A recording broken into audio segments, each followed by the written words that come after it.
یا مروان باش گفتن گوتنی من زانم دوبری بی سالی گلول بر کی جارکتن قد هب نابینم یا مروان او روژی و چاوا روژی پیروز بر او مهی و چاوا مهی پیروز بر او باجار و مکه چاوا باجار پیروز بر جان وجی مال وجی ناموسا وجی وسا پیروزه هریشا هر جوری هاتیه پارستن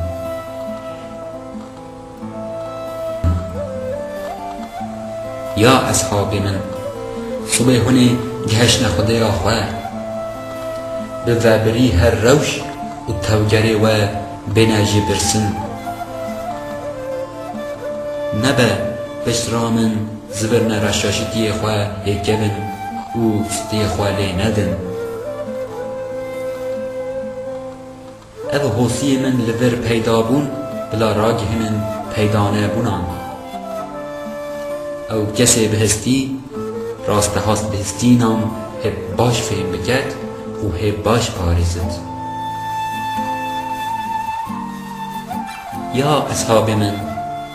لجن کی سپارته هیه ودت خدا نیوی هر جوری میشه پره حتیه را کرن به من دایه لبله قردیوی هیمید بد هم بدن ستم نکن او دوچار نبونه ستمه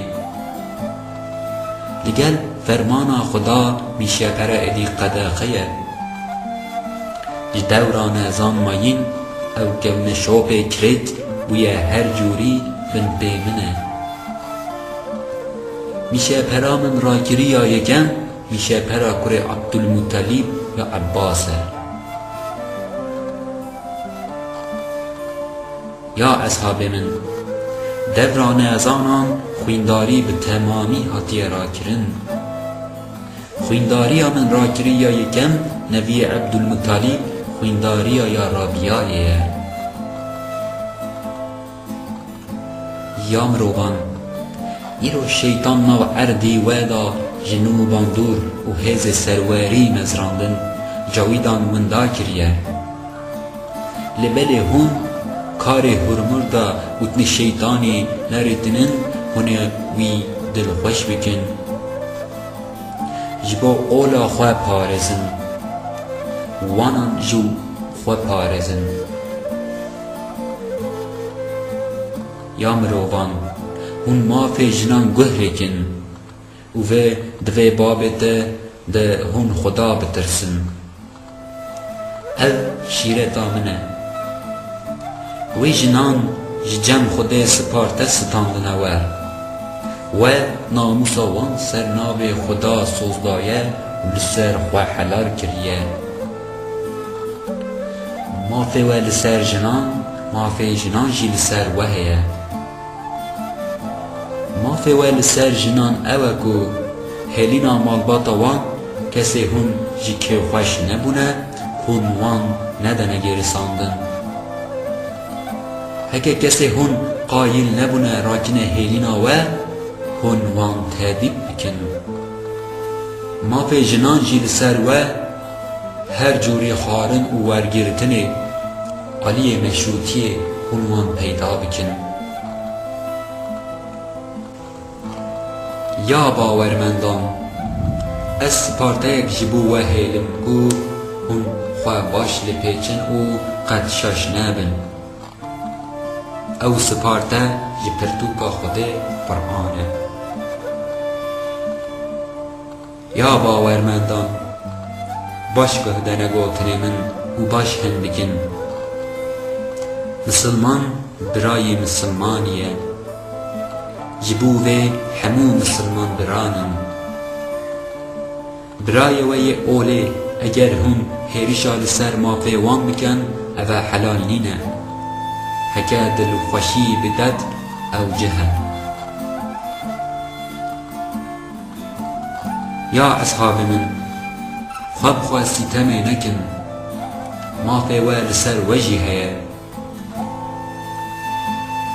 یا مرۆڤان، خدا هەر خودانێ مافێیە، مافێ وی jî Qur'anê da daye. Hewce nîne wêrîs posî biket, zarok doşeka kê da hatiye dunyayê ew zarokiya wî ye. Ji bo kesê zîna biket bêparetî heye, bilî bavê xwe ye nîjat îda biket ew bênîjad e. An jî li gel efendiya xwe nebe ew nankör e. Gêrişa Xwedê, cînûsa fêriştanan û hêrişa hemû misilmanan li ser be. Xweda ne tobe wan ne şehadeta wan qebûl diket.